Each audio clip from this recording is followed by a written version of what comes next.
অপবাদ দিলেন, আপনার কবিরা গুনাহ হয়ে গেল। খাদিজাতুল কুবরা রাদিয়াল্লাহু তাআলা আনহা নবীজি যখন মক্কার ঘরে রওনা করলেন, যাওয়ার সময় নবী খাদিজাতুল কুবরা রাদিয়াল্লাহু তাআলা আনহাকে বলে, ও খাদিজা, তুমি যখন জিকির করবা, জিকিরে বসবা, তখন মুরাকাবা হালতের মধ্যে বসবা, কবরের ধ্যান খেল নিয়ে বসবা।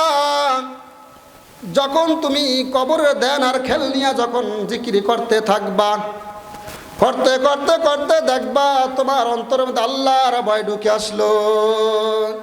ইয়া আইয়ুহাল্লাযীনা আমানুত্তাকুল্লাহ হাক্কা তুকাতিহি ওয়া লা তামুতুন্না ইল্লা ওয়া আনতুম মুসলিমুন। মুসলমান না বানাইয়া, খাঁটি মুসলমান না বানায় অন্ধকার কবরে নিও না।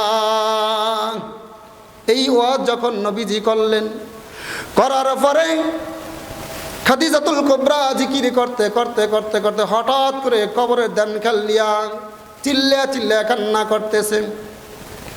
বিশ্ব নবীজির কন্যা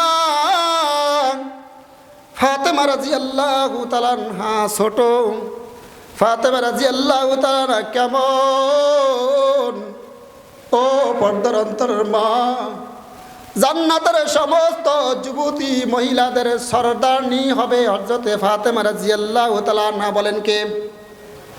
ফাতেমা রাদিয়াল্লাহু তাআলা আনহা। খাদিজাতুল কুবরা রাদিয়াল্লাহু তাআলা আনহার কান্না দেখে বলে, আম্মা জান, কান্না বন্ধ করো, কেন কান্না করতেছ? মেয়ের কথা কর্ণপাত করলেন না, খাদিজা কান্না করতেছেন।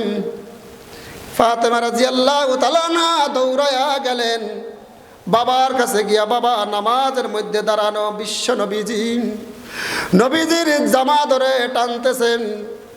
নামাজ শেষ করে বলে, আম্মা ফাতেমা, তুমি এই মক্কার ঘরে তুমি এত তাড়াতাড়ি কেন আসলা? ও আব্বা জান, আম্মা জান, খাদিজাতুল কুবরা যেন কেন কান্না করতেছেন? একটু তাড়াতাড়ির ভিতরে বাড়িতে আসেন, ব্যাখ্যা দিলে বুঝবেন। যদি আপনার ঘরের স্ত্রী যদি বেশি কান্না করে, আপনার সন্তান খবর দিবে কি দিবে না? বলেন, খবর দিবে কি দিবে না? খবর দিবে। আপনি আয়সা জিজ্ঞেস করবেন, বিবি কেন কান্না করো?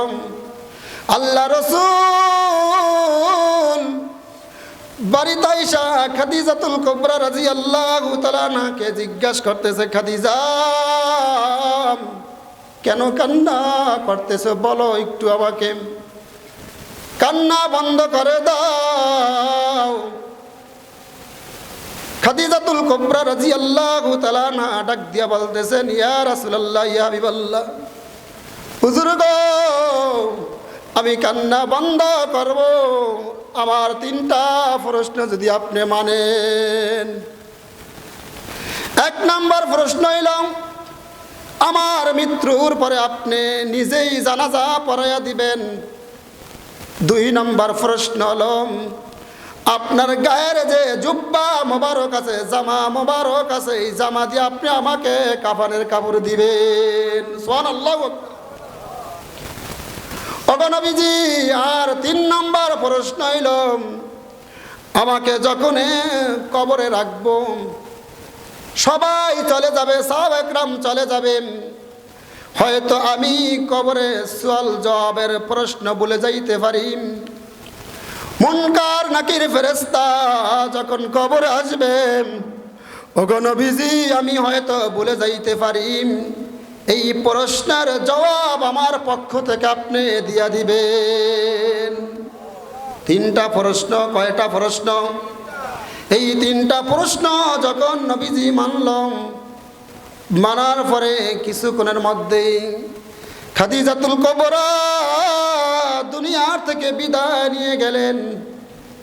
খাদিজাতুল কুবরা রাদিয়াল্লাহু তাআলা আনহার গোসল হয়ে গেল, নিজের পোশাক দিয়া কাফন দিয়া দিলেন।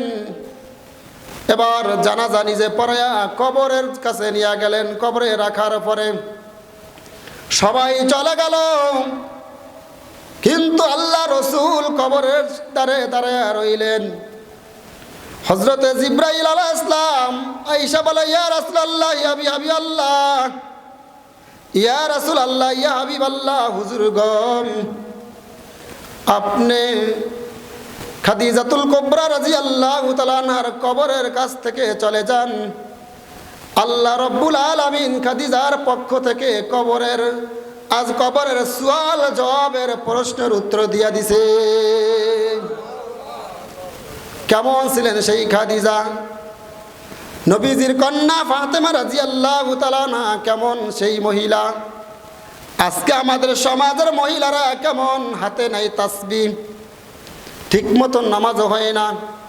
ও পর্দার অন্তরের মা, আপনারা যদি জান্নাত চান, জান্নাতে চাইতে চান, আল্লাহ রসুল বলেন, আল মারআতু ইযা সাল্লাত খামসা ওয়া সামাত শাহরা ওয়া আহসানাত ফারজাহা ওয়া আতাআত বালাহা ফালতাদখুল মিন আইয়ি আবওয়াবিল জান্নাতি শাআত।